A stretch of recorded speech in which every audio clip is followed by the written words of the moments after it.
Хотелот во Горица 3 влегува во финалната фаза, но граѓанските активисти не се откажуваат од борбата за негово стопирање. Од Охрид СОС повторно бараат градбата да се запре и најавуваат дека за случајот ќе го известат и Центарот на УНЕСКО. Укажуваме на сериозни пропусти во постапувањето на надлежните институции. Во одговорот поместен на страница 24 од извештајот доставен до УНЕСКО, како аргумент се наведува дека комплексот Горица 3 е урбанистички планиран во 2007 година, а одобрението за градба е издадено во 2012 година, односно пред донесувањето на планот за управување со светското природно и културно наследство на Охридскиот регион. Но ова штуро образложение воопшто не кореспондира со реалноста и се чини како оној што го пишувал одговорот да не е воопшто запознаен со планот за управување и она што од него произлегува. Имено со донесувањето на планот за управување во 2020 година, сите урбанистички планови и документации, без оглед кога се донесени, мора да се применуваат и спроведуваат согласно неговите услови, режими на заштита и ограничувања.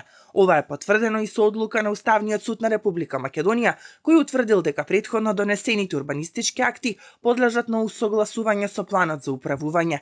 Дополнително градежните активности за Горица 3 започнаа дури во 2024 година, 4 години по стапувањето во сила на планот, кога неговата примена е веќе во тек и обврзувачка. Од општина Охрид остануваат на ставот дека објектот ја поседува целосната документација за градба, која е валидна, а постапките биле водени во 2010 година.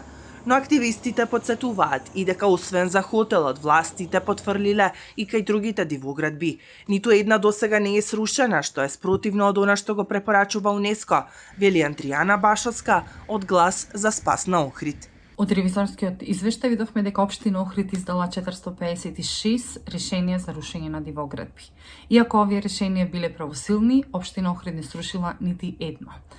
Мене ме загрижува фактот што општина Охрид не поднесла кривични пријави до основното јавно обвинителство за градење дивоградби, бидејќи градење дивоградба е кривично дело.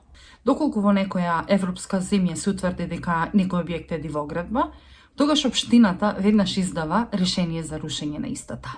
Трошоците ги сноси тој што е изградил дивоградбата.